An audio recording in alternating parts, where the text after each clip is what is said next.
going on? It's been a while. I feel like I think it's been 10 years since I've actually saw you in person. So it's been a very long time.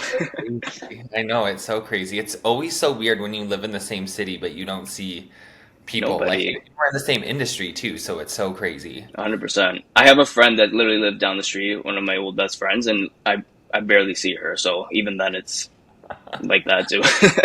Right? But we've been up to Wow. Right now, a lot, probably. yeah, honestly, it's crazy. Like, I think maybe the last time I saw you, I was only in year 2 or 3 of On the Floor, which is crazy. 2014, I think. No, 2014, I think. Yeah, 2014, which is just, yeah, that was the second year of On the Floor. So that just seems so such a crazy. long time ago. Like going into we're going into year 13, so it's just like now it's crazy, right? Like having that many weekends and stuff. So I'm pretty much like fully just focused on the floor now, to be honest. Like Yeah, still doing like a lot of outside projects and stuff, but my prime focus now is just that because it's become so much it's bigger huge than, now. yeah, it's gotten a lot bigger and it just requires so much more attention. And yeah, it's super fun. I still love it, so that's good. Did you expect for it to grow as big as it got to now? Yes. That was Um, like your plan in your head? yeah, our Yeah, goal from the beginning was to have it, continuously growing and taking over different provinces and stuff. So that was always a huge goal of ours. I think where we are now is really great considering COVID and stuff. 100%. Yeah. A lot of different detours for some people, especially me, but 100%. Yeah, it took us in a Right? different realm. Yeah, so many detours. It was a lot of, I think, question marks for everyone, and it was hard to stay on the path when our industry was completely, you know, Yeah, just like gone. cut It was off. Yeah, almost I like know. it disappeared overnight, right? So this year is obviously our biggest year. We went from 12 to 19 events. So That's in crazy. 1 year, which is a big jump for us. So it's great, but it's also very scary. Well, the more you grow, it's hard because like you want to grow, and then you're like, shit, like all this stuff that we're doing, it's like it's a lot on your plate, which is like you're thankful for, but again, it's a lot to do, you know? More of like the dividing of all of us for a triple weekend. We've never done three events in one weekend Mm, before, so I think that's where it's gonna be. Like we're fine, and my staff is incredible, but it's gonna be a true testament to see how organized and prepared we are for three yeah, weekends. 100%. How did you guys Yeah, even start with On the Floor? Like, what was the first initial conversation? I know you have a partner. Her name's Lisa, right? yeah. Lisa and I taught at a dance studio together when I was 21. We would go to comps like to support the kids, right? And we would walk around and be like, we could do this. We could do Yeah. this. And there's things missing. Let's like it started off of kind of like a dream, honestly, and like a conversation at the beginning, but not necessarily like, okay, we're gonna do this. And then I think after that comp season, we went into summer season and her and I started meeting for coffee and stuff. And we weren't even friends, which is crazy. We met Just like, coworkers. we started our business first and then became where we I are. think it's better that way, to be honest, because if you have a friendship, like I know everyone is different in their own ways, but like it's difficult to work with friends sometimes. So Oh yeah. it's probably worked out for the Tell best. people that. We're like, it worked out so well because we weren't friends first. Yeah. We always tell people that because, we see so many people open studios together and other businesses, and it's Yeah. really, really hard when there's a friendship at stake. But for us, that grew as the business. Was it always On the Floor, or was there another name first? It was always on the floor, and it was because that song came out, like the J Lo song came Oh, out, and it was on the radio one morning before Lisa met me at a competition, and she runs up to me, and I'll never forget it. We were backstage, and she's like, "On the floor," because we were like saying names to each other for like weeks, trying to figure out what we would call it, right? And she's like, "On the floor," and I was like, "That's it. We're calling it On the Floor." and we I and love you that. obviously have to do like a name search and everything and make sure no one else is using it and all Yeah. that. But when we realized like there's no competition called On the Floor, that's kind of crazy. So then we Yeah. took snatched it right away, right? 100%. I feel like Hmm. with me, when I come up with creative ideas in my head and I'm trying to come up with a name for it, I think about it way too much because I'm like, oh, this is a good name. And then a few days later, I'm like, oh, I don't want to do that. I need to switch it up. Like, was it like that for you guys, or was it just straight up on the floor? On the floor stuck, but every other side business that we've opened along the way, there's been so much more like round tables of like normally Lisa and I come up with like the initial and then we'll let the rest of our staff in and kind of we do a lot of surveys and Mm, especially logo design and stuff. We'll break it down to like the final five whenever we're coming up with a new something. But we go through that too of just being like, ah, no, that's not it, right? Because you have to mm, feel it, you have to say it, yeah. you have to like put it on merch and like You're really. visual, I assume. You like seeing it in front of you, and like if it's works, it works. If it doesn't, it doesn't. I'm like that too. Yeah. But that one stuck immediately. Like we were Mm. both like, yeah. So that was good. Love that. You Mm. guys also do your Sick Kids Gala. Was that when you guys started the comp? Yeah, that was part of the plan right off the bat because I think when we started, well, not I think, I know what we wanted when we started was something with purpose, right? We wanted dancers to win something other than money and a trophy Hmm. and experience and getting to work with great choreographers, dance with great professional dancers, and also just be in the room. It's kind of cool when you think about it. Like you're learning a show with all of the top 10 in every division from every regional. Hmm. So you're with like all the studios that you're normally competing against, but now you're working together to raise Yeah. money. There's nothing like it, Yeah. really isn't anything like it. It's grown now to be like the largest dance charity in the country, which is so cool. And this year we had 140 kids do it, which is the That's most. crazy. It was a little crazy on stage. We trying to like choreograph like opening and closing number. I was like, Yeah. oh, okay, this is crazy. Probably working But around schedules too with everybody. we give them the schedule though, and that's it. So the Yeah. hardest part really is scheduling and the choreographers. Mm. That's always difficult because it's like the end of intensive season.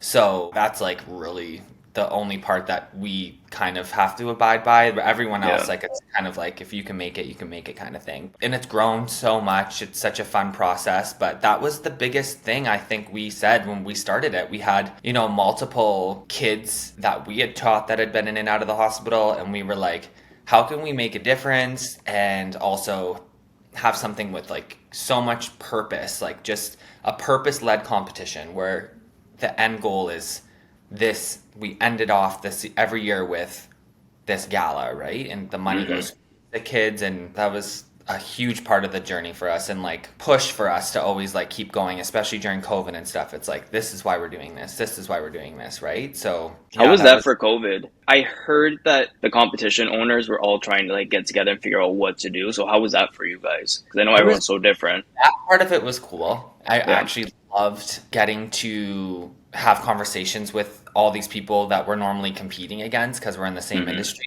So just having like open conversations about how we felt, what we were going to do moving forward. And I grew up competing at a lot of these comps too. So it's Hmm. like cool to hear their insight, like the OGs, right? That part of it I loved, to be honest, because it Hmm. really brought the community together. It was the first time that we were all really like collaborating on ideas and Trying to working be on together. the same page. Yeah, it was Yeah. that was cool to me. Hmm. Uh, Scary at times, some very emotional Zoom calls. That was the cool part of COVID to me was it brought a lot of the community together that's normally competing against each other, Yeah, right? absolutely.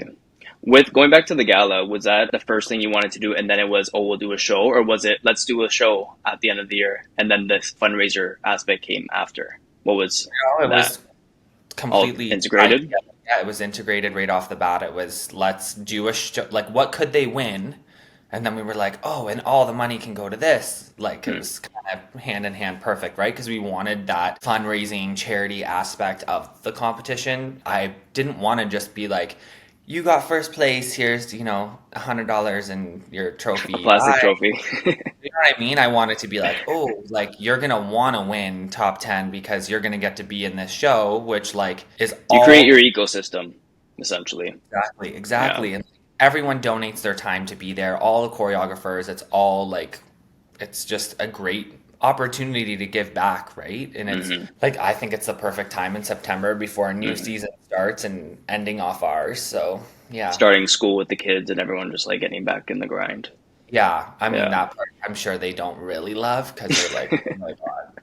But yeah, School dance and then a gala on top of it. I yes, bet. yes. Yeah. Do you guys have like any personal connections with the Sick Kids fundraiser? Like, did you have an experience? Did Lisa? What was like the choice for Sick Yeah, Kids so specifically? we had this student, her name was Stefania. We both taught her, and she had had multiple surgeries. She was in and out of sick kids all the time. I can't Mm. even pronounce what she actually has. It's the longest word ever. I think she also can't pronounce it too. It's crazy. But she was just such a little ray of lights, like just Yeah. so much hope all the time. And it's like this kid who's going through like extensive surgeries. Like it Oh, was really, really intense. And she kept dancing throughout all of it. And I that's remember crazy. such a push for us. We were like, let's do it for her. And then the more you communicate about it and talk about it with the community, you're like, oh my goodness, so many people have been in and out of that hospital. Like from Like, the littlest things to the biggest things. It's crazy. exactly. It's Yeah. so crazy. And it's such a magical place. Like, I had my own personal experience there when I lost my nephew last year. It was also comforting knowing that I do so much for the hospital and like, but I've been at least a small part in like, Yeah. Helping it, them and it was building really them. like that was a full circle moment, but it made you realize like, oh my God, anybody could be in here. Anybody's kid, right? Yeah. My kid, my sister's kid. It's so educating yourself on it, how important the hospital is, how important the research is, how important that what we do, our funds go to the child life department. So that's basically like all the activities and stuff. And No. they do a lot of things like explaining to kids like their procedures in like a really fun way, or they'll like pick the kid up in a race car to go get their transfusion today, Love like, that. Oh. you know what I mean? Like they're driving through the like they do things Just like getting that. them out of that world in their brain that they're Yeah, probably always in with the hospital. Yeah. right, which you have to do. Like some of them are so young, and you're about to say like, oh, you're gonna go get open heart surgery today to a child, but like you have the way they explain it and do it, they try to like put their twist on it where it's like, yeah, this is a serious thing, but make it almost like a cool project for you kind of thing. Yeah. So they're a huge part of that process at the hospital. Yeah. They're the doctors obviously and the nurses are a huge part, but the child life department really like You have to kind give of, them life there because if you yeah, don't, like, I get tired being in one space and I'm healthy. If I yeah. was in a hospital sitting down staring at the wall for I don't know how long, I think I would lose it. So doing that is one amazing, but also like needed because like it's crazy, especially if you're a Yeah. kid and you don't understand what's going on. I know kids are a Mhm. little bit easier in a way because they can have their imagination go where they please, but it's still a hard thing to be in, I think, physically. Absolutely. The student that you were teaching, was it something you were able to physically see on them that they were sick? Or was it? No, no, it wasn't. So, my question for you, is it harder to teach a student that has that and you don't have an idea? Or is it harder when they physically show there's, I don't want to say symptoms, but you know what I mean? You Yeah, can of see it course. in them. Like, which one do you think is harder for you as a teacher? I know it's both I awful. think physically, of course, right? Because you would see it and you would be like, oh my goodness, right? Like it Just a hits you. reminder. Yeah. Anything with a kid, you're just like, oh, right? It's Yeah. just like you want to take it away from them, right? Hmm. You're like, pick me, don't pick them, right? So Yeah. probably physically seeing it to me would be, I don't know, like it's hand in hand in that situation, right? Like because then also if you don't see it, you don't really know sometimes what they're going through or how bad it is, right? Yeah. I had a student when I taught a few years ago. She had a tumor in her head, but no one had an idea. And like she would be in class, and like it was hard because her personality was the same as how she was acting with what she was having, if that makes sense. So like she would do things, and I would just be like, Connie, like wake up, like why are you crossing your eyes? Stop doing that. Like I didn't know, and they didn't even Wow. know too, the parents. So like a few weeks later, I get a call from the studio on there, and they're like, yeah, she's in the hospital, and then literally like a week after she died, and it's like, oh my god, like I feel so bad. I wanted her to focus in class and stuff, but like if I knew that was it, I don't think I would have harped on it so much, Of course. knowing if what she went through. So I was just like, Yeah, you never know, right? Those things are so, I mean, I'm sorry to hear that. That is so terrible, but again, right? It's like you don't yeah, you don't know. know what's going on internally all the time, right? And Yeah. that again, you're her teacher, so you're supposed to be on it, right? But You're supposed to care for them, but you're also supposed to direct the class. So it's like you yeah, have to find the balance between, okay, guys, let's go, hurry up. And then, okay, like if something happens, you got to like dictate on how to run the class after that. Yeah. But like, I was like, oh my God. Cause I wasn't being mean, but I just felt like I was being so mean to her, even yeah, though I wasn't. I was just leading my class the way I do and like trying to get her to focus. And I'm just like, oh my God, Connie. yeah. Like it was Well, so sad. And I'm like, oh, I hope everyone else is not sick. Let me know, please. you yeah, know, it really puts things into perspective, right? Of just being like, yeah. oh, Beyond kids being sick, there's some kids that have certain learning disabilities, and I find my experience, a lot of parents now, I would say, they don't like sharing that because like it like puts them in a hole. It's like, no, you gotta let us know. Like it's it's not super like we're important. gonna treat them differently, but we understand differently, and it's like you have to give us an opportunity to teach your kid and direct them a way that Yeah, they need to be directed. And then the kid's crying and we don't understand it, and then you're upset. It's like how are we gonna work around this? Have you yeah. ever had that experience with some kids or Yeah, I've been told like if like they have like a specific type of learning disability or if something's going on at home, I think that's yeah, really important. Obviously, what they feel that they can share with us, but it is important to know because you don't want to be not like sensitive towards those things when a kid has something going on, right? Or when anyone has something going on. I yeah, really appreciate the communication, and I don't look at it as like, oh, okay, but this happened a few times in my teaching career where they're like, oh, their parents are getting a divorce. The kid just found out, like, she's coming to class tonight. And you don't treat them differently, but you're more sensitive to things, that all right? that stuff, yeah. I know that's Or hard. the kid does look like they're gonna cry or needs a minute, then you can like help them, right? Yeah, Where if you don't communicate that, it's really hard for us to understand what they're. absolutely. I think it's very hard for studio owners, especially because at the end of the day, you're running a business.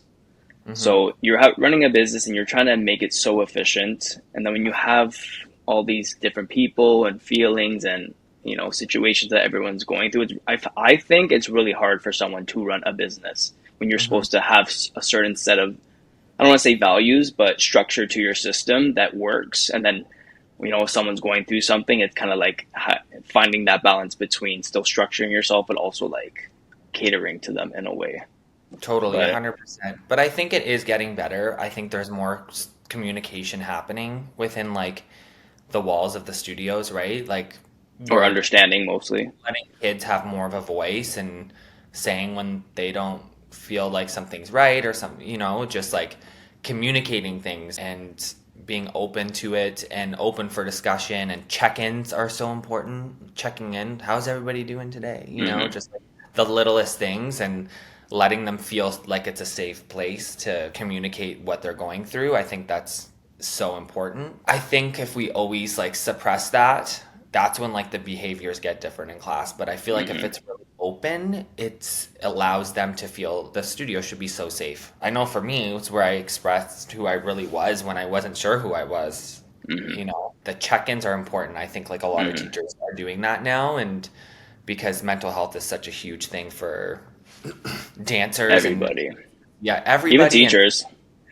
yeah, even teachers. Yeah, that's for sure. When you say like people have their bad days, what's your process with finding space to? I'm gonna say shut it off because sometimes when you're a teacher, that's just your natural instinct because you have to be present for the kids. How do you like balance that if you're going through something that's very like damaging to your Yeah. emotion? I've been always really fortunate enough to like have a divide in my brain almost to like walk into a studio and like I don't want to say leave it outside the door because it definitely comes in with me, but give them like the best class I can possibly give them and give them my full attention. When I am going through something, I don't teach kids anymore. I Okay, only like yeah. choreograph, but so Intrepid really is the only place I teach at like 18 plus, so they're Hmm. adults. I'm pretty open communicator when like I They're have something older. going on, but I'll normally put it into like what combo we're doing that day. Or Okay, um creatively you just dance is such an diffuse outlet it. for me. Yeah. Yeah, dance and fitness are like my two biggest outlets. It's like I know the second I hit a workout, I'm gonna feel so much better after if I'm having the worst day ever. And that same with dance, but I had like a crazy past couple years, so there were moments where Hmm. I was not there. Like I couldn't go in, so I didn't. Like when a lot of the things happened to me, it was like in a 2 week period, and I just didn't even go to competition because I was like, I You don't. really shut down. Yeah, and it wasn't even like I couldn't like control crying or something like that. It was just like I kind of was just numb. Hmm. Yeah, Yeah. just very numb. I It's like if just you think something good, it wasn't going that way, and you think something bad, it wasn't going that way either. So you just found yourself like in the middle, kind of yeah, it's just very, which I'm never like. So it was new, a new new grounds for feeling you. for me.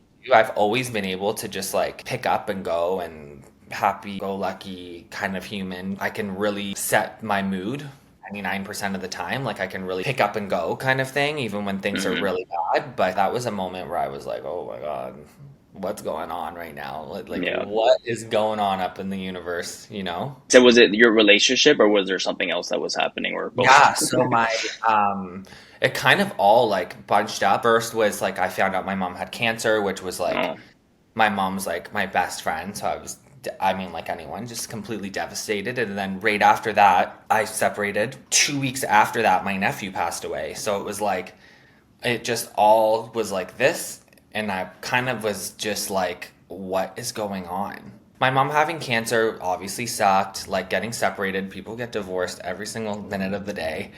My nephew unfortunately. though, my nephew though, I couldn't wrap my head around that. I No. was just so confused. And he was only 18 months, so it was just like a tragic accident. To be honest, it helped me like really get over the other things because it was like, yeah, that happened, but like this just happened. Like the worst thing happened. And I think I would have been able to move on if it was anything other than my nephew, to be honest, like faster, like bad to say, but like a friend or a parent or a like sorry mom and dad, but they know that too, right? It's like when you lose a child, It it just hits stings. different. Yeah, really, and you're just confused and you kind of walk around being like, why am I here? You know, it's just kind of like a what kind of world do we live in, right? It's like that you could Or take what a world am I living in right now? yeah, What's yeah. It my was world? What's going on? yeah, so that after all that happened and it was all very quick, it was like back to back to back, I was just like kind of numb, but still moving, right? Still like getting up and getting ready Fight or and flight? yeah, so I took Yeah. 2 weeks off. So like the accident happened on a Wednesday and then he passed away on the Sunday, which was Mother's Day.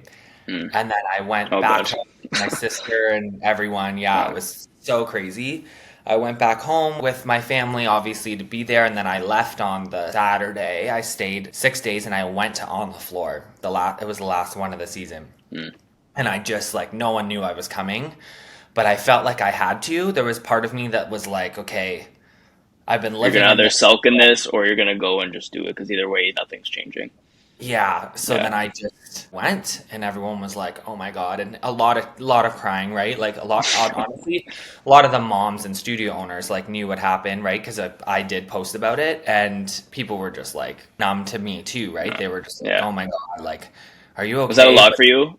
Like hearing everybody? well, also, no one knew that I just got separated because that was super Uh, private. Like even yeah. like my staff and stuff. So it was like I was already dealing with that, and I think at the time too in the hospital, like my family didn't even know. I was You're like, like, we this were is a dealing different with that, world but for in everybody. my head, I'm like, oh, like I'm like, oh, also like I just got divorced. Like I just, you know what I mean? Like kind of like, oh, Yeah. I haven't told anyone that yet too when I would tell people, because they'd call me and be like, I'm so sorry to hear about Max. And I'd be like, yeah, thank you so much for calling. And I'd be like, by the way, I also have something else to tell you.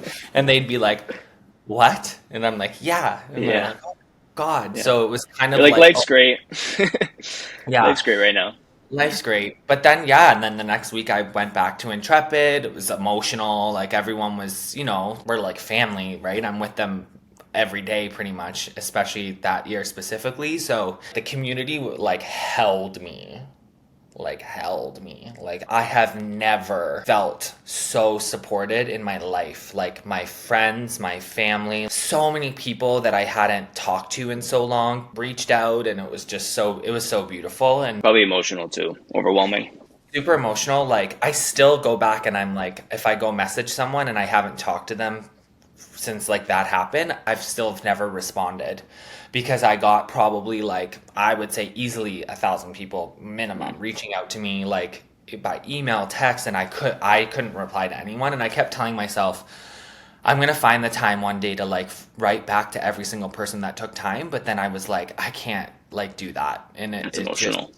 yeah, on almost like relived that moment for me. And it was hard too because when everything was happening, like that accident, a competition was happening, right? So like my Mm. staff knows what's going on with my nephew, and so everyone's heads were just like, and everyone competing knew too, right? Because they were just like, what's going on? Is he alive? Is he going to be okay? And it was just like day by day by day, everyone's just praying and praying and praying, right? And then, I feel bad for the situation. Like if I was in that situation, knowing you were going through that, and everyone was asking, I would feel so bad to ask or be that third or probably 50th person that day to ask you what's yeah, going on. I'd be like, I would shut down in my brain because I'm just like, oh, this is a lot to process. So, I was like the communicator for both sides of the family. So my family, and then I would write what was going on every single day. I would do like a summary of what the diagnosis was or like what the doctors were saying. And I write it out and give it to my brother-in-law's family and then give it mhm. to my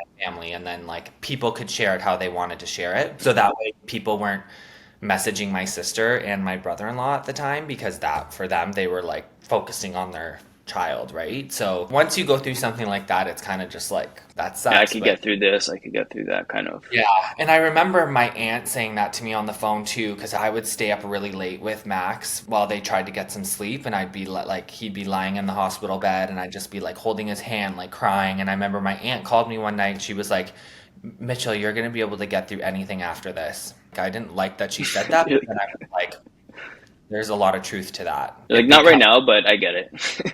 exactly like I'm like Yeah.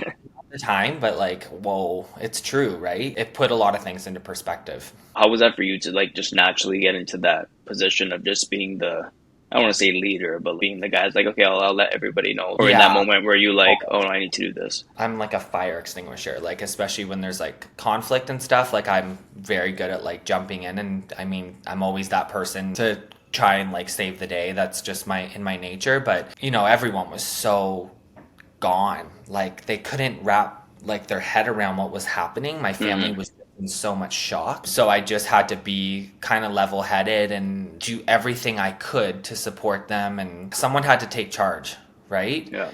And I mean, my sister is like a warrior. The way she was talking with the doctors and stuff, I don't know if I could be as strong as she was, especially in the last moments, like when they pull the plug. She just was so strong. I was like, I couldn't even, Well, like, I was, it's Mother's Day and my nephew is passing away in my sister's arms. Like, I was like, oh, I kept like being you like, couldn't wrap your head around it.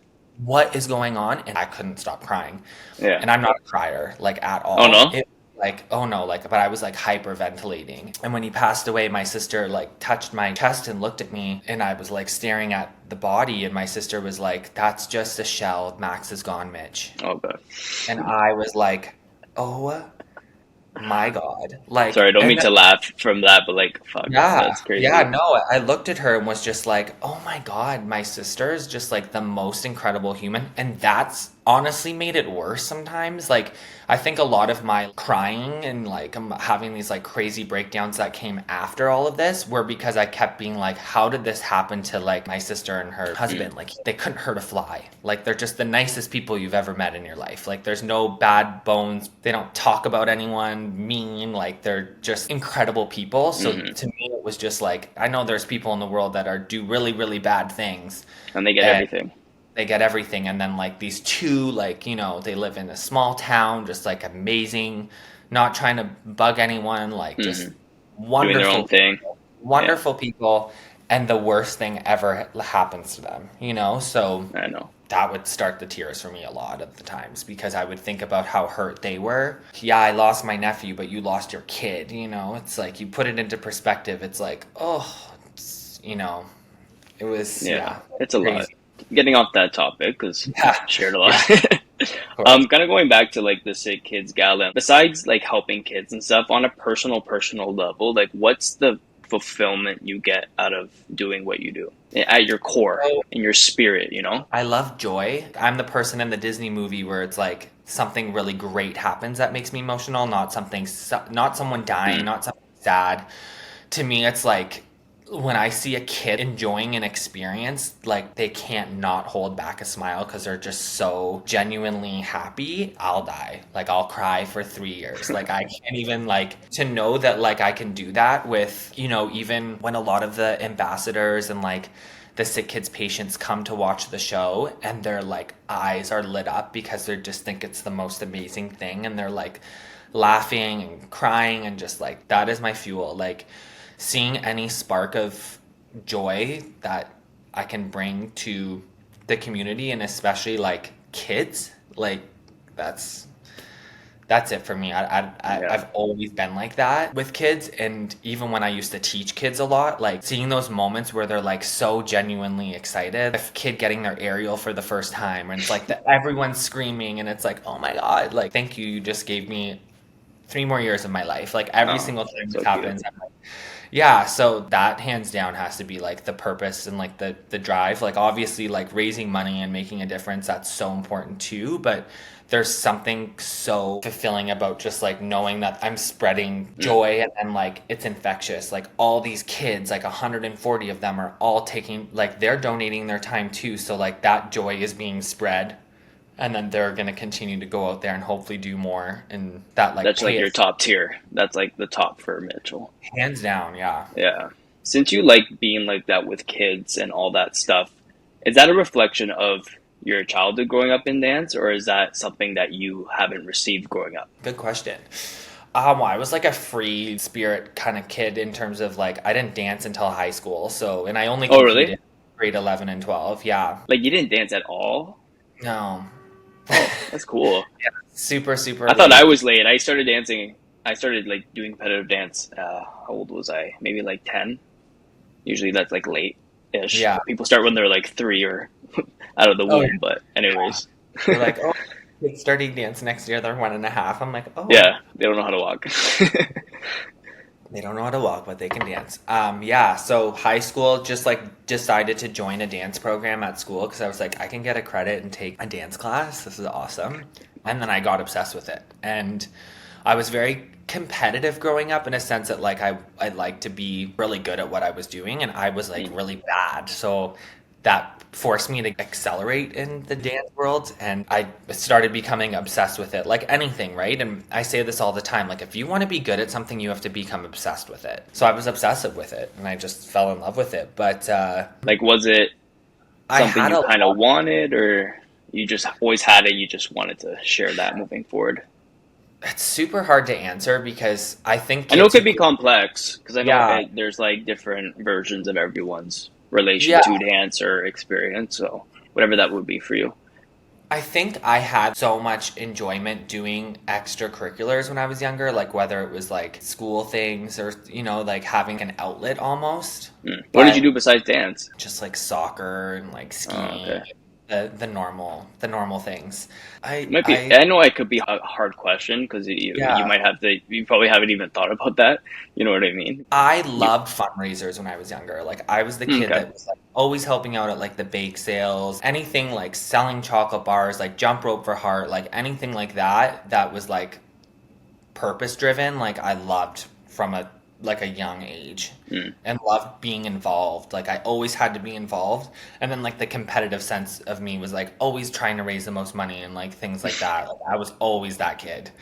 That'd be like, you sold that many chocolate bars? I'm like, yeah, really, I just Yeah. ate them. But I'm like, yeah, I did. What dance studio did you go to? Like what Happy. part of Toronto? Oh Oh, no, I'm from happy. Sudbury. Oh, Sudbury. Yeah, Yes. yeah, How was that from up there? the dance scene That is that whole not even dance, but just that whole lifestyle. I feel like it's yeah, kind of different totally from different. Toronto. Like obviously like huge hockey town, Northern Ontario, like amazing childhood. I really did. Like I went to a great elementary school, fantastic performing arts high school that like allowed me to really flourish and become who I am. Like Mm.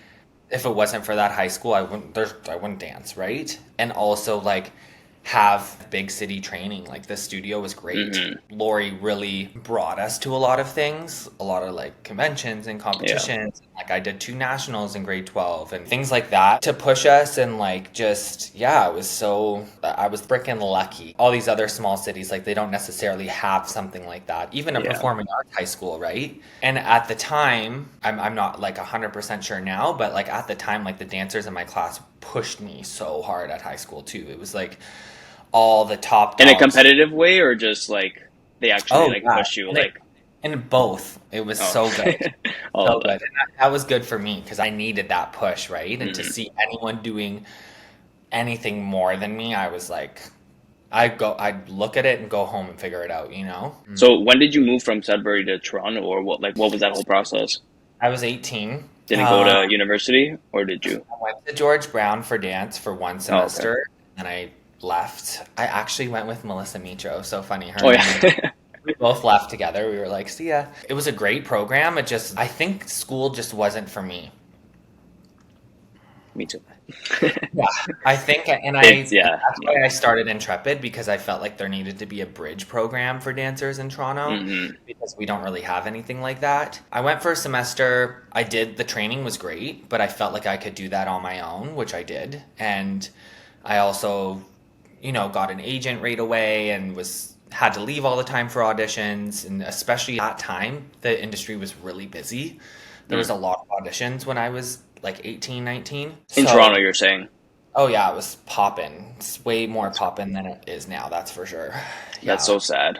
It is sad. I think there's a little bit of like a Like I understand where the production and everything is, but I'm just like, how do you like start somewhere? They have to go travel all the way to, I don't know, LA, or you go to New York, or Vancouver. Now you have to leave Toronto to go there, or now everyone's going to London. Sometimes I think, how can we like get more opportunities back? But I guess that's just where the culture is with that, which just sucks. yeah. I'm not sure what's going on in the industry in Toronto right now, but it is weird. You feel a bubble forming more and more within the community. I honestly think there's like a this like generation right now who's like the Studio North kids, all those drop-in centers, but I think starting to rebuild a little bit. I can feel Oh, it. okay. Yeah. Yeah, and there's so many good dancers right now. I'm like, oh my goodness, like the training is just crazy, and I think it's getting better, and Well, hopefully there's a that'll. lot of different routes to take now. Like a lot of people don't do competitive dance. Like, not that Yeah, it was the only thing coming up, but that's where you mostly heard about it. Unless we were just in our own bubble growing up. But you know what I mean? Like you see it more so often now. And like obviously there's pros and cons to that, but then you're like, there's literally so many just different options. And I feel like that's hard for competitive dancers because you're in a structure for I don't know how many years, and then you come out and you're in this world and you're like trying to navigate, and you're realizing all these people do things their own way and it's working, but it's not in a hmm, structure. It's just like their own way, and you're like on an ego level, it's really breaking you down, and you're just like, what the fuck? For me, I think I'm like, what did I learn when I was growing up? It wasn't like bad or good. It just that's how it was. So like, how do I integrate? How do I feel it out? Like, you know what I mean? Like, I feel like that's a thing now for yeah, dancers. Well, how I feel. I don't know totally, about you. 100%. I mean, it's a great thing, like competitive dancing, but it's also like it's not for everyone. For that's for sure. Yeah. Going back to like going to school and stuff, because you went for George Brown and then you're like, no, I'm not doing this. Was it from the dance program specifically? Hmm. Right. You would even think too, like I danced for like how many years? Am I really gonna go to school to learn more dance? To like I think you it's like I think I under what I think. I don't really think anyone needs to go get a dance degree. That's just my opinion. It's a creative field. Like you can literally do whatever you want, and it's still dance at the end of the day. So like, how do you even put yourself in that when you're just gonna break everything down and rebuild again? You know? exactly. I do think that like not everyone is prepared right away when they're 18, but I don't necessarily think that like a 4 year like BFA is gonna like take you to what you need to do because like you need to train. I find that like 18, 19, you can like really get a lot of the skills you need, especially if you want to move out to LA or London Mm. and just get so good at your craft before you jump in. Because I found when I lived in LA at those ages, I got lost. I was Mm. confused. You think you're good, and then you go there and you're like, Like it's Nope. crazy. You're like, I'm It's shit. I don't know where to go. so humbling. And then like also there's like, oh my God, I have no money, I have no visa, I'm out here, what am I doing? And you're there for so long, and then you see so many people do it. And then they just come back. That's why I started Intrepid, because I was like, if you do something that actually like gives you the open conversation to figure out how you're gonna succeed when you get there, because it's totally different. Like the biggest It's thing cutthroat. is like untraining dancers sometimes when they get to Intrepid to like not do what they did at a competitive studio, because that's not going to book you a job anymore. Now you need to become your own brand. When you're moving to LA, it's like, I'm booking Daniel. Like this is like it's not like I'm booking this person with this look. It's like, no, I'm booking Daniel, right? And that's what I Mm, tell them. It's like, you want to be a brand because there's so many dancers hmm. in LA that are branded, right? Like Yeah. they're not like, oh, I'm looking for a blonde. It's like, no, I want Briar Nolay. That's a thing. Like I want Hmm. Jordan Clark. So like I don't want a redhead. I want Jordan Clark, right? That's what I try to do with them, because if you don't have that like 100% secure and like confident before you go out to a place like that, or London or New York, then you get lost. And then you really don't 100%. know who you are. And that was me. I went at a young age being like, I'm ready. I need to go. There's nothing for me in Toronto. Like, I'm going to LA. And then I get there and I'm like, oh my God. And I loved it. And I trained so much harder than I did here. And because there wasn't really a lot here at the time, I wish I had like someone to like truthfully talk to me and give me notes and like, who are you? What is your brand? Like, that took me Mm-hmm. so long to understand. And the industry is just so different now too, right? Back then it was like I was going to these auditions and the first call was take off your shirt. And if you didn't have an 8-pack, they were like, sorry, you can't dance for, Thank you so you know, much. Have a great day. you're not going Yeah. on the Christina Aguilera tour because Yeah. you don't look That's jacked. hilarious. You It's know? changing now though, right? And I think like you look at something like the biggest tour of all time, the Taylor Swift tour, she's representing so much on that stage, and Hmm. that's so important because I always wanted to be able to like sit in the audience and see me on stage. And that's when I would like, especially with So You Think You Can Dance, watch that show, and obviously I auditioned 3 times for that show and would get so far, but then always told like I remember one, like the producer told me like when I initially got in, and then I had like 3 months until like it was called finals week, they were like, you need to try and gain at least 10 pounds. Okay. And I was like, You're okay. like, I'm trying. I'm eating. Thank you. Yeah, like, you're way too skinny. I was like, oh, okay. And when I tell these things to my students now, they're like, what? They're like, you? They're like, how? And I'm like, You oh shouldn't put no. up with that. Yeah, they're like, Probably, no? that's crazy, right? And same with like my agent used to always tell me I was too gay, like all the time. One time I wore a V-neck and he was like, It's you like, what are you better gonna not. do? Like, Yeah, I'm like, they're not even don't. trying to say that in a rude way. They're just like giving you feedback, regardless if it's right or wrong. It's just like that's what they're not what they're looking for. And it's like, how do you take that and not let it crush you on a spiritual and ego level? You know what I mean? It's kind of just like, this is who I am.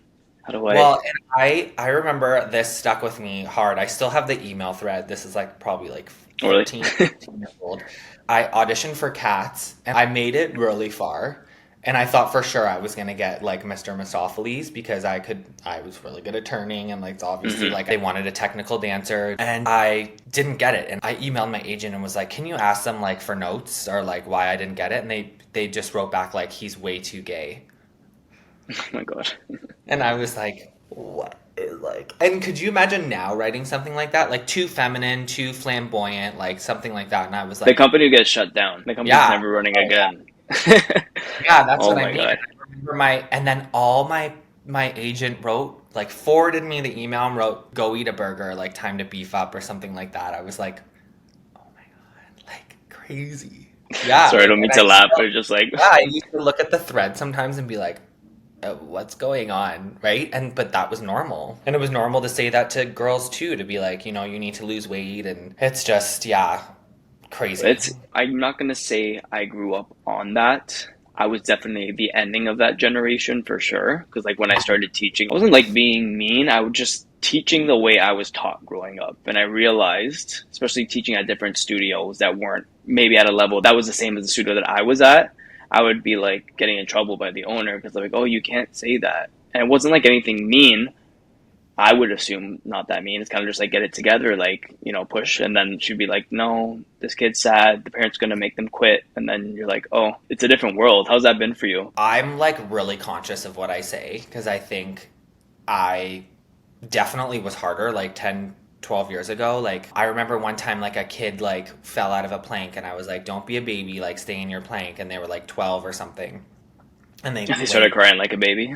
oh, they went home, told the mom, and the mom told the studio, and the studio was like, you can never call a kid a baby. And I was like, okay. Oh, I'm thinking to myself, like, that's nothing compared to like what I used to get told. Or like, that part. or what I've seen. So then I think I kind of was like, how you word things is really important. And it's not like Mm-hmm. saying like, okay, that's really bad or you suck or this or that, or that never worked for me. There's just like different tools that you can use to like get kids to do something and getting the point across of being strict Mm-hmm. without like being condescending, right? And I think I saw so many of my peers teach and see how they were, and it turned me off, Mm. especially like in the Toronto dance industry and the competitive dance industry. Yes. Like a lot of those good studios, like they have these teachers who are just like so rude to the kids and Just like talking down and everything. scare them. And you see them Yeah. at competition too, right? Like if one of them like falls out of a trick on stage, like they come off stage and they run past the teacher because they can't even make eye contact with them. That taught me the most, I think. Like Mm. watching how other people deliver information to like children made me be like, I never want to be like that.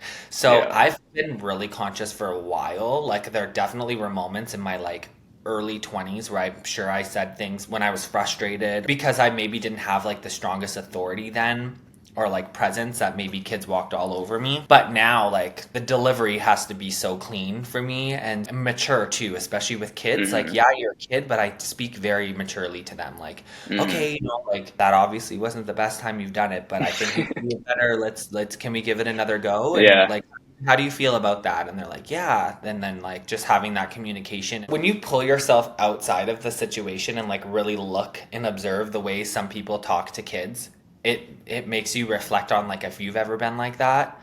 And it also makes you want to do better, I think. Mm. But I have I agree. conversations with teachers all the time when I see something like off. I'm like, you shouldn't talk to them like that. Or if I hear like someone yelling in the other room, I'm like, why did you have to yell? Like, just have a conversation with them. They're gonna do it better. Like, What's you been the don't. response with that? I can see and understand how a teacher walking into a room being like, you can't do that. You'd be like, well, what? Why are you telling me that? Like, this is my class. Let me run it. Like, how have those I always conversations do been? it privately. I always do it privately, that's for sure. But like, I'm also protecting like my kids at the same time. Like back then when I was teaching kids, like it was like I'm You're teaching talking them too. about interpret in your business, right? Not just teaching in Uh, general.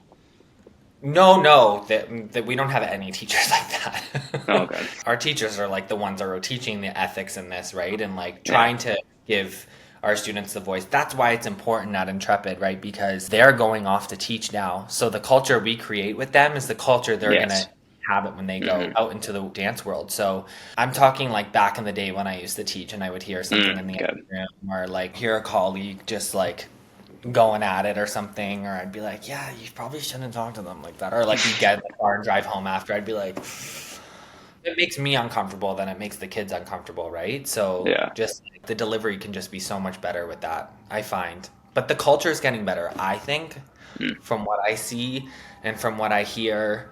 And I hope that like if I had kids one day that they'd be strong enough to speak up too if like something felt wrong, right? So I think again, like going back to what we said a while ago, of just like giving them the opportunity to have Mm. the mic and share Yeah. their experiences and also be like, I didn't like it when the teacher told me I had to do 100 push-ups because I put my hand down in my aerial. Like the fear logic that so many teachers instill, like if you don't get this, we're doing this like 20 times or whatever. It's like, I get it, but there are other ways now, I like know. we Yeah. know You're that. like, Like it works. It does there's work, studies unfortunately, that but There's you know? studies done where like you can get kids to do things like not out of fear. But even like going back to like the teaching stuff and what you just said about like teaching a different culture of it and it's changing, I feel like in some ways, like the bar has shifted all the way left where it's just like you can say all those nice things and sometimes a kid will still go home and cry and be like, no, they made fun of me or they said this and that. And like it's just a whole different storyline that they gave to their parents that goes to the studio or whoever. And then it comes back to you and you're like, I'm trying to be a better person. I'm trying to teach them and give them the best corrections in the kindest way possible. And here I am still getting shitted on Mhm. by that. Have you had that experience? Because I have. Um, I haven't, but I've definitely heard of it. I have a lot of Yeah. friends, who call about that and call about advice and stuff, or like they hear one something would be said, and then the kid goes home and says that this is what happened, but then there's a room full of kids and a teacher that all heard the other thing, but the parent still sides with the kid, right? Because they're Mm, like, it's my kid, I got to protect my kid. That's when it becomes the parent's issue. yeah. You But then it know, I becomes your issue on top of it. Because, yeah, it's their issue, but like you're still getting the end of the stick, which is not great, you know? So it's and like, everything boils down to like the leader at the end of the day, right? So it's yeah. like the studio owner that's either going to protect their staff and have their staff's back, do the proper research to make sure that like what happened is like what happened, and then to fully stand behind their staff. And then also the parent has to understand that if their kid did something wrong, to kind of drop it, teach your kid a lesson, being like, lying Hmm. about this, and you could have lost this teacher their job, or because kids really can take things out of context, like anyone can, right? But Yeah. oh my goodness, like I've heard those stories so much, and Yeah. definitely more lately.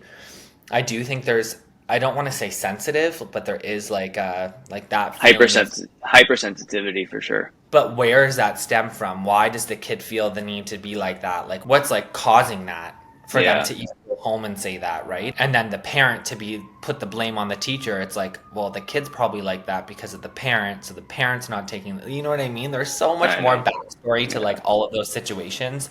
So, but I hear these stories and how they can really stretch it. I have a story. I was teaching a kid. It was a acro private lesson, and this kid had a certain learning disability. She was fine, like she was able to like kind of flip and stuff. Never was able to point her feet or stretch her legs when she needed to. You could correct her this and that, but I remember I was doing the lessons with her, and I was trying so hard to figure out different ways of how she can get her tricks better and do this and that. And there was like we plateaued super quick, super fast. And like I just remember the mom would after our session we would talk, and then the mom would be like, "So how's it going?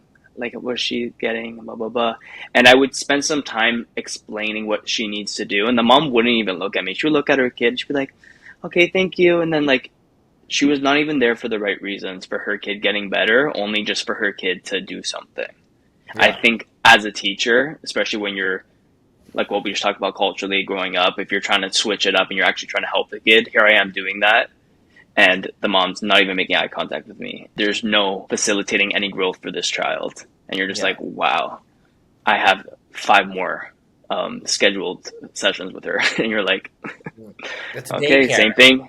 Yeah, but that's what I'm saying. It's just like it gets tiring for me at least at some points because it's just like this isn't really a daycare. Like where's the discipline now? Because we had a different version of discipline growing up, and I get it needs to be switched and refined. But like, what is the discipline now? Is there Mhm. discipline? You know? Mhm. Yeah. I try not to take that personally ever anymore. Like even in a room when you're choreographing a group and like there's like the 10 kids that are so this is my whole life, and then there's the five socialites who are Mm-hmm. just like get me out of here, like I'm here for fun or whatever. Like they get different attention Yeah. because they're only getting what they put in my eyes. Like it's an exchange. Like when I'm teaching, it's such an exchange. So it's like if you don't care, I don't care about you as much as you think that you deserve to be cared about, if that makes sense. Mm-hmm. And like I'm getting paid the same hourly rate whether you're in the room or not.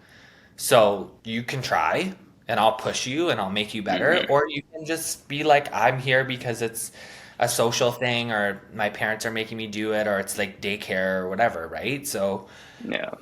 I have to like really separate my brain sometimes because I used to get really bent out of shape, being like, why aren't you trying? Like, why Yeah. are you even here? But now I'm just like, You signed up. You're That's so, when you say that, like my soul is just like, because it takes away from you. It takes away from you trying to get to point A because and we're point B. passionate about it. This is our Yeah, craft. This is 100%. and you're basically like not caring about what I care about. So you take it personally sometimes, but now I'm like, I don't take it personally at all. I'm like, Hmm. you chose to be here. How you decide to now actually present yourself in the room and how much care you put into it is up to you. And then I'll show up for you. But I Hmm. can't be here being like, okay, like you don't want to be here at all, Gun but like ho. get through this. It's not that's not Yeah, me at all anymore. And I yeah. don't like I'll encourage you and be like a supportive, positive teacher for everyone the You whole just made time. a line for yourself now that you don't cross But if you don't need I to. don't. I can't take it home with me either, being like, oh, Mm. Susie didn't try in class today, and I'm just like so upset. No, I didn't. Like, Susie. done. I leave the studio and it's, you know, Yeah, no, I get that's it. it. Actually, going back to what you said, because you said there's always the 10 people that are passionate, and then there's like those five socialites. Unfortunately, a lot of people who are those five people, if I could categorize them like that, as the social people, they don't understand that they're there just for the dance part. So they go to the studio, they do all these things, they go to post secondary, go for a dance program, and they get stuck at different points, not realizing that they were just there for the fun of it. And they didn't realize that they actually don't care as much to be a dancer, but they were just used to it. Have you Hmm. experienced that? And do you see that? Like, what's your I take think on that? that's Because, a like, it's hard great. because I see it. I love that. Like, when I say I love dance, like I'm playing music all day, every day, and I'm moving. Me too. Any Yeah. song that plays around me, there's a choreographed in my head, and I don't choose to do that. It just happens. That's my Mhm. world. It's always been my world. Some people were put into dance because they wanted to socialize and this and that, and they don't know anything better outside of that, and they're constantly fighting to get better, or and they some eventually get better, but it's like building a shell around something that's just hollow because you don't know what it is. You know what I Mhm. mean? Like, have you noticed that in your programs where like there's some dancer you're like, oh wow, like I don't know if it's true, but I kind of see that this person might not be a Oh true yeah. dancer at heart. And it's like, oh, do you tell them? Do you not? Like, what? I guess That's that why goes I back to you, the line, but totally. That's why I think Intrepid is so beautiful because I think it tells you. I think a yeah. lot of them graduate and go, I don't know necessarily if I want to do this, but I need to take a year to figure out if I do. Hmm. And then they come for a year, and then the ones who do a second year are the ones who pursue it. Hmm. And then the ones who do 1 year are the ones who are like, I don't think this is for me. Yeah. I think And it's I think hard, especially the as a great parent, if you see like that.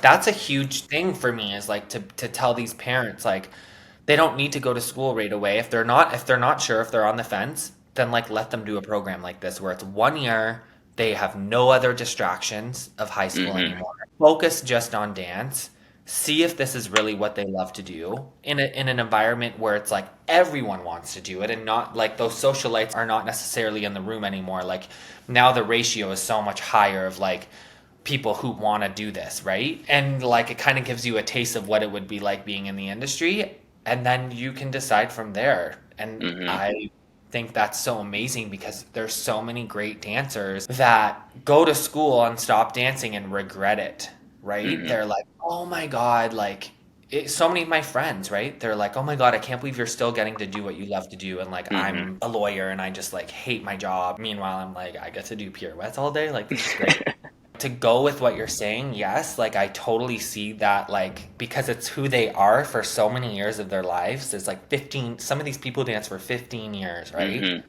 When It's they, like, engraved in them. They literally know no better.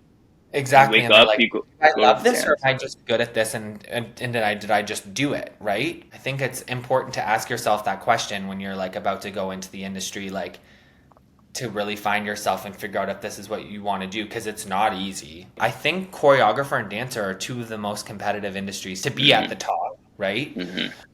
So you got to really, really ask yourself if that's what you want to do, right? And we see it a lot in this industry too. We see a lot of really great dancers who are like the social aspect and are like, well, I guess I'm going to do it. And those are the ones whose parents are like, supportive and have $1 billion and are like, you want to move to LA, sweetie, we'll pay for it. You know what I mean? But then there's you sitting back being like, I didn't have that and I want this so bad. And then you're like, you don't even want it. Yeah, I know. You gotta, Right? And there's so much of that too. And that used to eat me alive when I yeah. was younger, because I had a lot of friends in the industry who had money, whose parents were like, do you want to go here? Do you want to do this? Or, we'll pay for your rent for the 5 years until you figure it out or whatever. And Hmm. then like there And wasn't some of any. them, sorry to cut you off, some of them be like, yeah, think about it. And you're like, Yeah. think about it. What do you mean think about it? Yeah. That will always be in our industry, I think. And there's some people that do that, are like, yeah, I'll dance, I'll do this and that, and they're like so successful. And then you have Yeah. people that are like live, breathe, dance. Yeah, they may or may not have the money, but they're live, breathe, dance, and they're Yeah. like they're again they plateau, and you see these other persons like, yeah, well, maybe I'll go do that, and they're getting auditions left, right, and center, and you're just like, So true. I think that's the hard part, realizing that everyone, especially yourself, is just built different, both genetically, spiritually, all those things. Everyone's just built different, and you gotta just take what you have and Yeah. accept what you don't, which is Yeah. hard, especially if Yeah. you're trying to work towards something and get there. And it's hard when it's the dance industry, because like it's a lot of it is focused on, I don't want to say culture, but group work for the most part. So like you're trying to work towards something, but you gotta have your own version of it, but it's gotta be the same as what we're doing, but it's your own at the same time. So if you don't Totally. have that mentally to Mhm. be like, okay, I could take what he just said there and what he said there and put it together, then it's difficult. But again, it goes with everything, anything. Yeah. Just dancing is harder because it's not just mental work, it's like your physical body. Like you got to build your temple up, just So crazy. true. Competitive dance versus commercial choreography. What do you like more doing? Because I know you do some choreography for studios and then like commercial work, as in, for like music videos and stuff. Hard. That's like a well, I cut down a lot. So I used to do over 100 numbers a year, which last year I was the first year I cut down. I did like 80 Hmm. comp routines last year, and this year I think I'm only doing like 60, which is still like, I know when I tell that to my friends, they're like, "You're still doing 60 numbers this year?" I'm like, "Yeah." Um because I do love it. I love being in Hmm. the room, like creating something different every single time with the dancer. And different My kids. Yeah, my brain is just like so conditioned for this now. It's Hmm. like I could pop out a solo in an hour and a half. Like and I Hmm. love it. To me, it brings me joy. I love working with the kids. I love seeing like their reaction when they love it. It is really cool to like challenge your brain different every time, especially if you're Hmm. like flying in somewhere and they're like, you have to do 12 numbers this weekend, and you're like, ooh, 12 different numbers. And for Numbers, me, yeah. like it could be like I'm doing like lyrical, like an Jazzer, opera yeah. solo, and then a jazz line, so it's all different. And then the commercial industry though is so fun too, because I'm like really challenging myself because I'm doing hip hop mostly, right? And it's Hmm. like so different for me, but I love the visual. So I like the commercial side because I can be a little bit more creative, if that makes sense. Okay. Like especially when I'm working with like certain artists, like they kind of give me more, like the choreographer does so much. They really become the creative director, right? So Hmm. you're doing costuming and working on set designs with people. So that to me is more in my lane, because with choreography at studios, I'm kind of contracted to just do that and go in and leave. Hmm. Whereas, like, when I got to do creative direct and choreograph for the Junos 2 years ago, and I did all the Simu Liu stuff and the Rev stuff, I got to do a lot of like communications too. Hmm. So, a lot of like Zoom calls and like It was a whole process for making you versus just treatments, choreo. like yeah, like these are the Yeah. props, like building the props, like Hmm. ordering the costumes, like having these budget meetings, like things like that, where I got to be more detail oriented and Hmm. more involved in a project. That's my true passion, is getting to show all my skills. And I think that is where I'm kind of leaning towards, especially going into 2025. There is something fulfilling about doing choreography for kids, like 100%, and I Hmm. love it. But I've been doing it now for 16 years, and I can't even tell you how many numbers that is. Like, I've probably done a couple Yeah. thousand routines, which is Yeah, for just, sure. and all over the world too, which like it's brought me so much joy. But I think to really utilize, like, to get my brain working and like make me feel so fulfilled, and like working commercially has been like more fun for me, more in depth and more challenging. I think I like always a challenge, and like it's Mm. I really have to think outside of the box, and like when you're doing anything on camera and stuff too, it's like It's also a different space versus comp. Again, yeah, you're in the world for so long doing that, but like you're like again building the set, figuring out for like a production, and it's different every time, you know. So yeah. I get how it's like more fulfilling. You do have more creative direction and choosing with competitive dance. Do you feel like it kind of conflicts sometimes with working with another creative?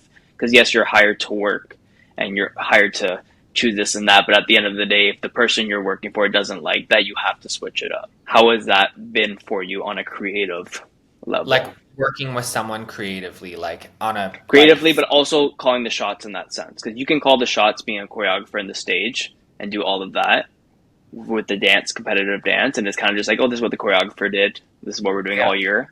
You do that yeah. with a singer, and you call a shot to this, and it's kind of like it still has to get approved in some sort of way. So how do you Oh, navigate like that? not having the final say. So Yeah, that's so funny because like I obviously like with on the floor, like everything else, like it's like okay, like this is it's what we're doing. A, B, yeah. C, D. I'm the last voice, right? Lisa and I like we're the decision makers. Uh-huh. So it's so funny when I get on set for anything. I'm like, I wish I was the boss. So I think eventually I'll be like producing and directing like on Yeah. a larger scale and not choreographing as much and kind of go into that leadership role because I am so like, why are we behind schedule? Why is this like Mm. that? Because, you know, I plan events for a living. So when I get there and like the food's bad and like why is no one's hotel's booked and like the logistics aren't like perfect and like completely ironed out, like that's where my skills could really be like Yeah. utilized.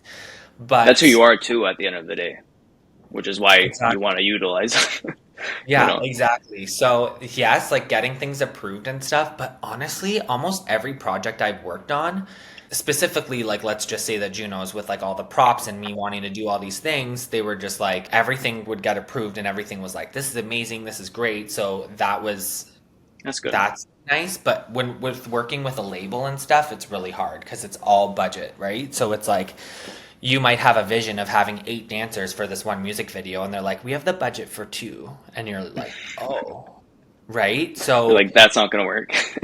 yeah so not being in charge of like those things because again if I was on the other side I would pull money from different places to like make sure that that like specific project looked its best always but that's also where I'm at as a human too like I'll take money out of like my pay to pay the dancers extra to have like an extra Mm. rehearsal or you know because I don't want my work to go out there and not look polished and good Yeah. and but yeah the You final wanna keep your reputation at the end of the day. I get it. I don't know I'm very collaborative. I love when people bring things to the table too. Mm-hmm. I used to be like I had to have the original idea of anything if I was working on the project Mm-hmm. like if it was like a concept I'd be like hey let me come up with the concept and then you guys can come in and be involved Mm. so like I used to be like that with clothing like everything and now I'm like totally different Yeah. Well, you you have to probably be if you want to grow in the industry or exactly just with yourself. You have to, unfortunately, good or bad, take some L's, for lack of a exactly better word. yeah You know.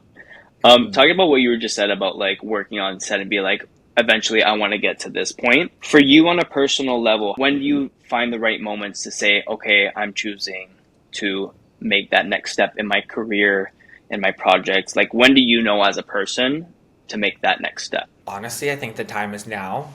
I was very quiet in 2024 in terms of just like creating and stuff. Like I did do one tour, but that's it. I didn't put myself out there a lot. I kind of took a little bit of time to like reflect on everything that happened Mm. in 2023 and just, you know, I moved into a new house, just like all of that. So I think to answer that, like I feel ready. I didn't take a lot of like risks in 2024. I think I'm ready to kind of jump in and take risks again because it is scary, right? Like I am comfortable doing what I'm doing. I can do this forever. I could teach kids and choreograph numbers and do conventions and all of that, but um like the umbrella of what Lisa and I have created of on the floor and like our production company and everything that is just I feel like starting. So Mm.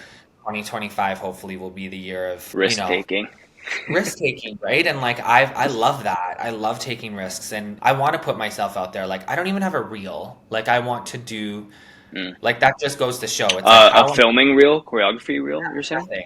I have Mm. nothing. And I've never like or a resume or any I mean I had to have a resume to get my visa in the States, but I want to start putting myself out there more and yeah, I felt like I needed a year almost to kind of like figure out how I'm going to do that. Also, a year with kind of just diffusing whatever happened in the past 2 years or 3 years, because that Yeah. will take a lot on you, 100%. Have you found that there was a lot of differences culturally within the dance spaces between Canadian and US dance culture? Yes, in a sense that like in the States, I find, I feel like they're more live, breathe dance, like from 9 a.m. till 10 p.m. yeah, and then there's also a culture of like things being clean almost immediately. Like they really go over Oh, things right away, like especially as a group. There's more teamwork. mm, interesting. Like I don't know if you've seen like them, especially like the dance teams and stuff, they like yell out corrections while they're dancing. Like, so if I said like three corrections, when those corrections are about to come up while they're doing it, even while the music's playing, they scream it so that everyone knows to make that correction. They'll be like arm Interesting. and like, do you know what I mean? Or they're like It's head. intense.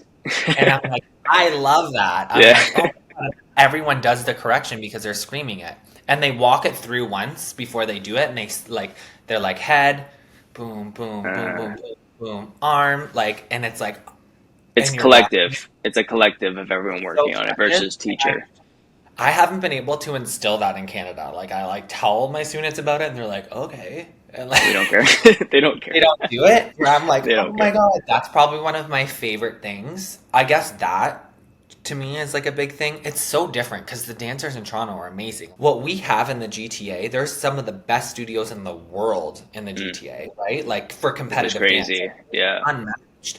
Like when Canada shows up at a nationals with all these studios, everyone's good and everyone's Yeah. talking about them. Yeah. So when I go choreograph, they know who we are, and it's not necessarily star kids like in the States where it's like, oh my God, did you watch like what Sophia Lucci or any of those kids, Mm, right? Like, oh my God, oh my God. Like we don't really have that yeah. anymore like we used to. But like the Tate McRae's and the Briars, like those Mm, don't really like we don't really have those like really famous kids right now. But collectively as like groups and stuff, there's something so crazy about Canada, I yeah. think. Especially like our city and like even like the studios like you trained like where you came from and like all of that. Like everyone's so good. Like the numbers that are going on stage are they're crazy, right? You're just I like know. you watch these categories and you're like, how do you pick anything, right? Yeah. So yeah, Do you I think think that that's from our exposure to the States more? Because I feel like over the last few years, like a lot of even the smaller studios have been actually going to these workshops that are from the States and then getting into that whole ecosystem. And then, you know what I mean? Do you think the exposure of seeing all of that has really pushed us to be where we're at? I think we had a lot of really great like I don't want to say pioneer teachers, but all these studios stemmed from like OGs, like the Hmm. Foleys, the Joanne Chapmans, like all these great studios came like from PDA, from like, Hmm. and they all opened up their own places. So like that culture that was created 20, 30 years ago of just like these incredible teachers who were like building the craft of like competitive dance, like Hmm. In got Toronto and all really, that.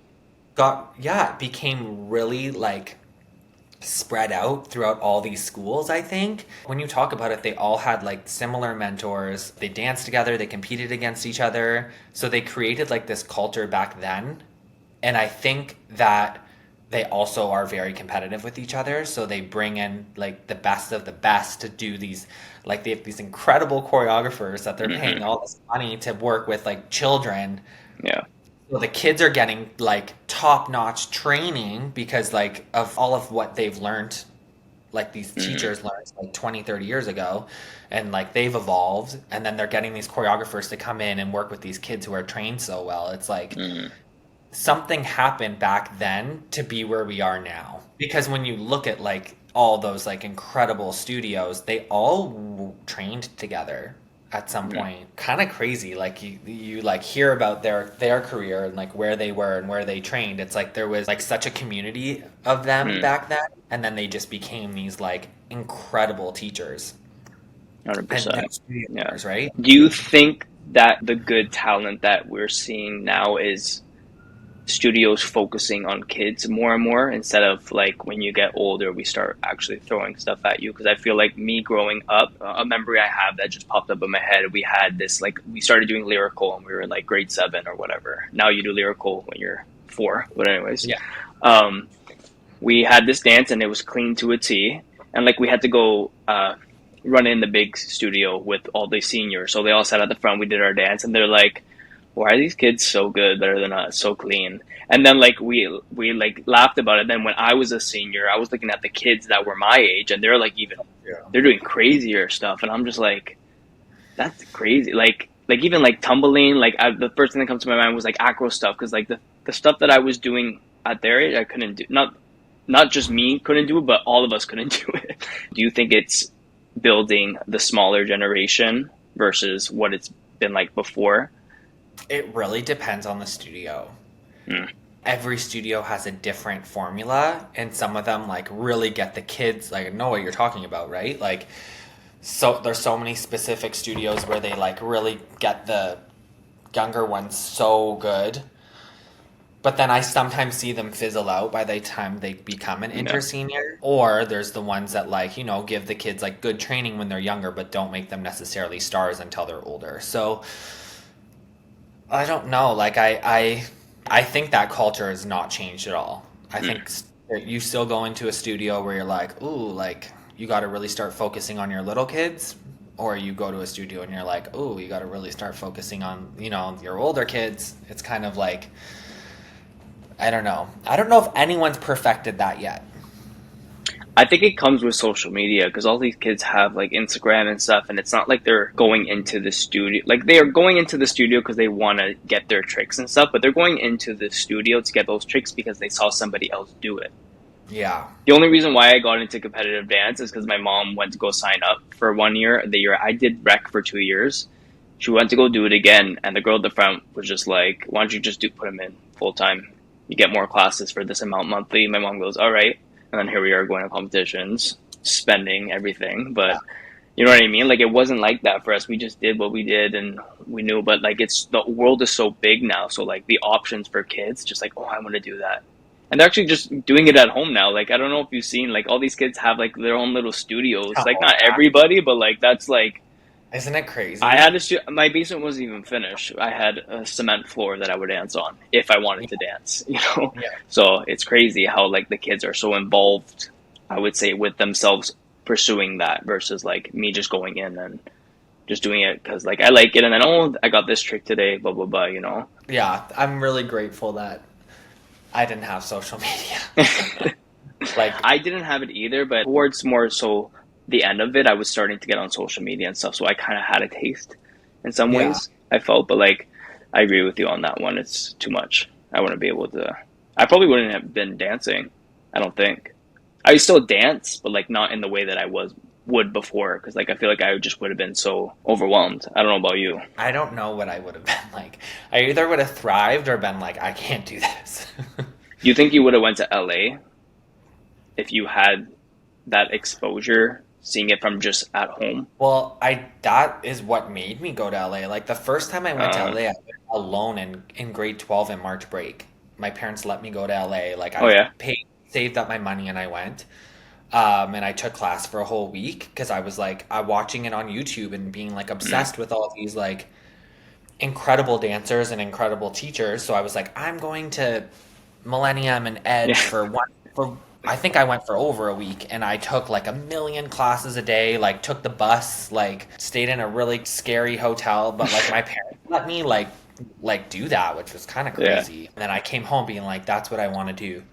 Because I got exposed to being around like the best. I would take like Mandy Moore's class or something, and like Mm. the people going across the floor with like Teddy Florence and all these people. I'm like in the room with them, right? Like, It's a different outer body experience when you step into that space versus like just seeing it, because you're like, oh my god, it's like tangible. I can see them. I can touch them, Yeah. but you know what I mean? I'm happy I went because then I went for longer chunks because I had a friend who lived there and she had a spare room. So I would go for, and she'd like charge me nothing to rent it from her. And I would go all the time. And it was Hmm. right across from Millennium in NoHo. And I just would go for like 3 month chunk and just Yeah, like take class that's and fine. network. And then there was a time where I was like, I don't want to do this anymore. I don't think I want to be in LA. Yeah. It was right before I would have applied for my visa. Do you think that was from the culture being there, or just like you got what you got out of it? I think I started to realize I didn't want to dance anymore, like when I was like 20, Mm, 21. mm. And I realized I wanted to like teach and choreograph. I don't know if I really love being on stage, you I know? get that. And the pressure was like a lot. And I think I just was like, I think I'm gonna just teach and choreograph. I liked being in charge. So, and I Yeah. felt like I was dancing and in rehearsals, and I did so many like random jobs for so long, and I would just be like looking at the choreographer like, oh, like why are you doing this? You know? So then I was like, oh, I don't think I'm happy. I Or get when I that. would be on set, like waiting for like 14 hours to film your scene, I'd be like I couldn't do it, You're right? like, I could be So doing something else right now, but yeah, I'm happy I went out there and tried it, and like now I have no regrets, like, you know, because people after, like when I decided to really not dance, I remember people would be like, "Oh my God, you're wasting your talent," or like, "You need to get out there more." Like, "Why are you not doing this movie?" or "Why are you not submitting for this?" And I'd be like, "I don't really want to." do Just you got get to in a space of knowing that you can do it but choosing not to, and then you're like, what do I do? get asked now to do stuff still. Like they'll be like, especially commercials, because they're always looking for people in their 30s for commercials, right? Hmm. With dance ability, and like someone will message me and be like, "Hey, are you interested in doing this?" And it's like, "Yes." And then I'm like, sometimes it's like a money thing, right? Where I'm like, "Okay, I can make like 5 grand to do this commercial. That'd be great." But then it's like I have to be available for a week, and then am I going to be happy? Like the driving force for me can't be money. It has to be like fulfillment. Like, am I going to be happy being on set, being told what to do, standing around for like 3 days? Mm. The answer is no. Like I know that about Yeah. myself now, and I just can't put myself like any of those jobs. Like if people still are like, "Oh my God, you should do this. You should submit for this," and I'm like, I don't think I'm the right person. Yeah. No, I get that. Do you have any advice for anybody that gets stuck in a situation where they start becoming a starving artist?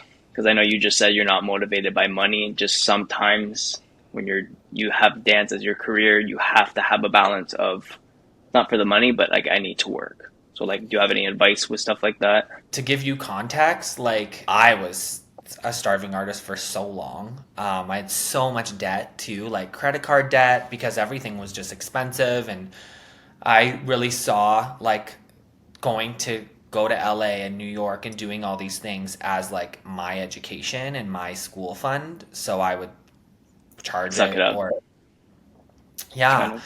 First of all, like was really hard to pay for dance because it was so expensive. I worked at Mm-hmm. McDonald's like for Mm. my grade 10, 11, 12.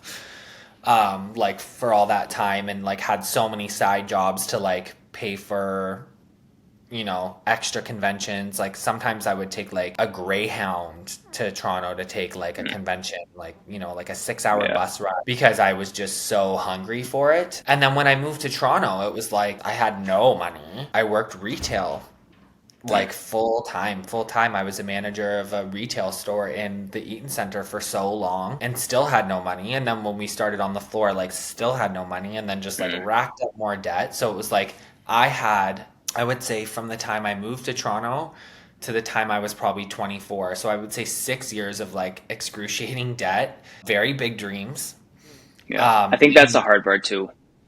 When you have that, like, sorry to cut you off, like having those big dreams, but the reality is there's a buildup of something that you don't want.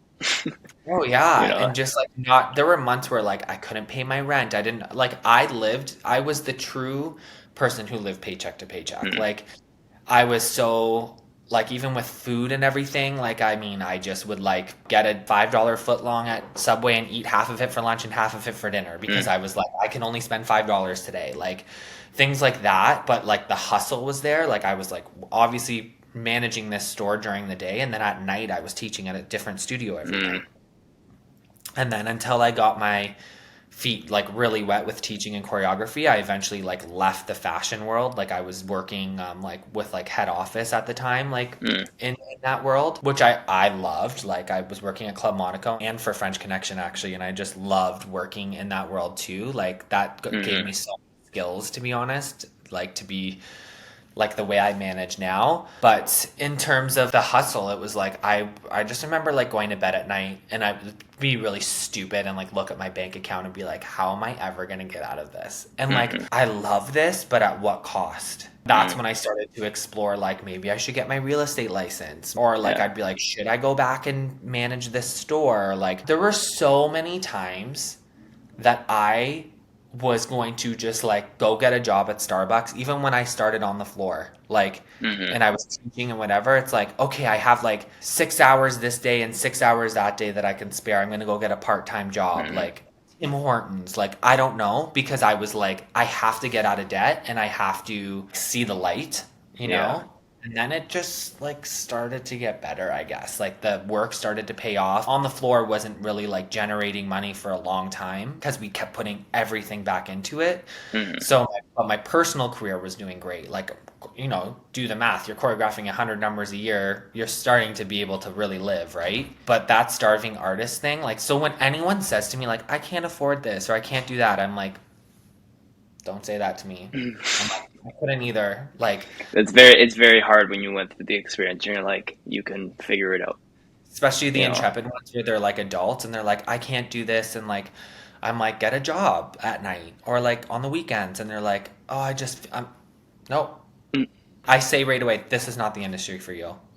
If Mm. you're not willing to like really hustle, you can't be here. There's no Mm. room for you. Like, Mm. you have to want this more than anything. So money can't stop you.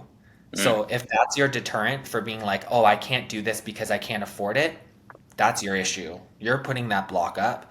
You Mm. can't afford it because you're telling yourself that. You're not putting in enough effort. So don't do it. Like I say that Yeah. all the time. Like if it's a money thing, then there's always ways to make money and figure it out and like push and like, you know, but it's Just navigate, trying to get. I know where people are at though of being like, "Oh my God, what am I doing with my life?" Like even like Yes. at that I think I was 23 was like an age where I was like like cuz I would plan ahead being like, "I want to buy a condo by that time I'm this age. I want to have a car." Like I didn't even have a car till I was 22. I was like Mm. just subway and go train and go bus to Yeah. all these studios. Like it was insane. But you know what? It taught me so many lessons and like You wouldn't be here push without doing all of that. yeah, and that's a You really lot of like wouldn't. the success I have now in my 30s is like my 20s was like work, right? Mm. Like I worked, well, even at Club Monaco, I worked overnight because I did windows and Oh. I changed the store. Merchandising? Yeah, I I would love change this. merchandising. It's the Yeah, best. so like picture me like working day at one store, night teaching, and then overnight flipping. Overnight. Like Oh my god. sometimes I didn't sleep for more than like 3 hours, but I was like finally getting ahead. But that's what Mm. I had to do because I dug myself so deep in debt with like this career, you know, Yeah. and it was yeah. Anyway, that's What's your that's what's your zodiac I'm a sign? Taurus. Yeah. I'm a true Taurus. What's yours? Gemini. Gemini. I love Geminis. It's a fun life when it's fun, and it's a terrible life when it's terrible. I get the Yeah. heaven and hell of it. It's crazy. Are you into like Yeah. astrology like that? Yeah, totally. Like I watch Chris Corsini on Instagram. Like every time mine comes out every month, I'm like, and I'm like, Yeah, yeah, he's right. It's like I don't even need a therapist. I can just listen to him. yeah, yeah. Well, basically, and a lot of people don't get into it and stuff, but basically, there's like three important signs. There's your rising sign, your sun sign, and your moon sign. Do you know those? Leo is one of my things. I know that. What's the other one? I don't know. Oh, you don't know. So your rising sign is how you're perceived as to the world. Your sun sign is who you are and your personality, and your moon sign is like who you are to yourself and your emotions and all that. So like there's Yeah. different facets. Like, you will come across a Gemini and you're like, why is this one different than that one? And then there's a reason why, because you're getting different versions of what a Gemini is. So And it's I'm a always your like birth chart, like when you were yeah. born, right? Like the hmm time. Yeah, it's very interesting. It's been helpful in ways because I actually go to an astrologer. Like, Oh, it, cool. yeah, it's been interesting. It gives me stuff that I knew and stuff Hmm. that I yet to know, and then stuff to like I need to understand. And it's like it's not I like roses and stuff, but like They've it said helps. like things to me that have been so crazy. Like I've seen a couple like this past year too, because I'm like, hmm tell me what's going on in my life. But like the crazy thing was like right before a lot of like stuff happened with my separation, I saw someone and they were like, you haven't found your soulmate yet. And I was like, okay. And then they're like, Brain went into listing hyperspace. all these things like that they knew about my life. And I was like, what? And then I saw this other one like right after, and I sat down and she's like, "You're a Taurus," and I was like, "Yeah," and then like just kept I am. going. Like everything was so bang on, and then I saw another one being like, "This is what's gonna happen. You're gonna meet someone in May at the end of this month. You're going to like," just kept telling me all these things that I was gonna do, and like all of it happened, and I was like, "What is going on right now?" Like I Yeah, just every time I've seen someone mind since blown. everything.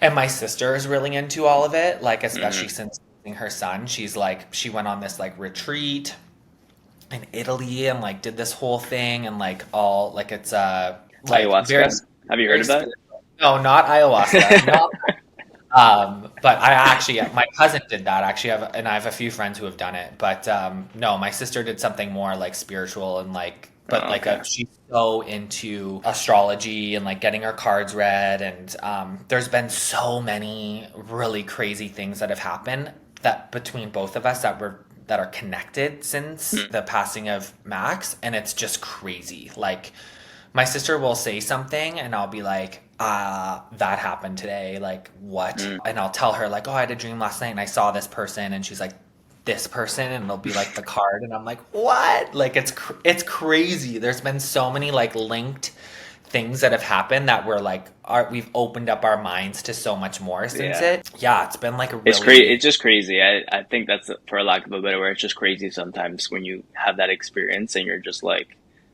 like you just said, oh, I thought about this and she thought about that. And then, oh, I thought about this the other day. And then like, it's been happening so much lately. And I'm just like, there's definitely um, the universe giving you some signs to like wake up to like maybe you're missing something or maybe there's something here that you need to focus on, you know? Sometimes I think that's what those experiences are for. I don't think I was fully open to like letting it in Mm. before all of this happened and then now that it's happened like I've had like experiences where like someone's in my room and like I see them hmm in my room like or I'll wake up and they'll just be like a light above me like shining on me and I'm like oh my god and like I have cameras in my house like you can hear me talking like it's Oh, really? like oh yeah because I'll like wake up and have be like how did you get into my house like Yeah. and I see it Sometimes it's like, whoa. And sometimes it's like, ah. hmm full out of body experience lately like with certain things and the coincidences too right like Yeah. it'll be the simplest thing like yesterday I was at coffee with a friend and I was thinking about that analogy of like the caterpillar and the butterfly and like hmm they're having lunch and the hmm caterpillar's like looking at the butterfly like you've changed and the butterfly's like we're supposed to Dude. and it's such a beautiful analogy Exactly. and I was talking about that with my friend, and then like my partner yesterday, he was like talking about like, I feel like this caterpillar, and and I'm looking at him just like, I literally just used that analogy. Like we've never said that before, and it was just like Yeah. Yeah. it was so weird, and I'm like, there's so many times of feeling connected with Uh, people lately, and like, we're always uh, connected, which we yeah. don't believe or know, but like we actually are always constantly connected. So, Yeah, it's so yeah. crazy. But yeah, the astrology stuff, like I can sit there all day and just like hmm listen to it, do like a reading. Like I love getting my cards hmm read and I'm like, so invested in here for it. They've been so bang on, some of Yeah. them. Like one of them was like, your heart's been broken 3 times. and like this year, and it was like the cancer, the divorce, Yeah. view, and she's just like, there's like a picture of a heart with three swords in it, Yeah, and yeah, that like, one. Yeah, and then she just like, you lost someone, just knew all these things, and you're just like, you can't guess that. yeah, I Like you know. have to have something to go off of, right?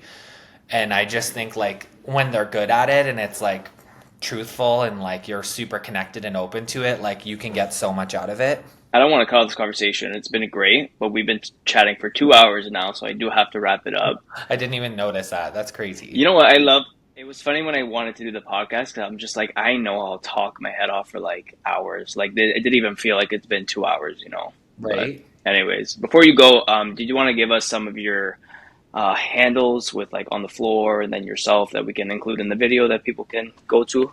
Yeah, my personal handle is Mitch Jacks, and then Intrepid Dance Company is just at Intrepid Dance Company, and on the floor is at OTF Dance. Well, Mitch, thank you so much. Thank you. Hopefully, people get a lot out of this because I did, and it was great. Yeah, So, thank you. thank you.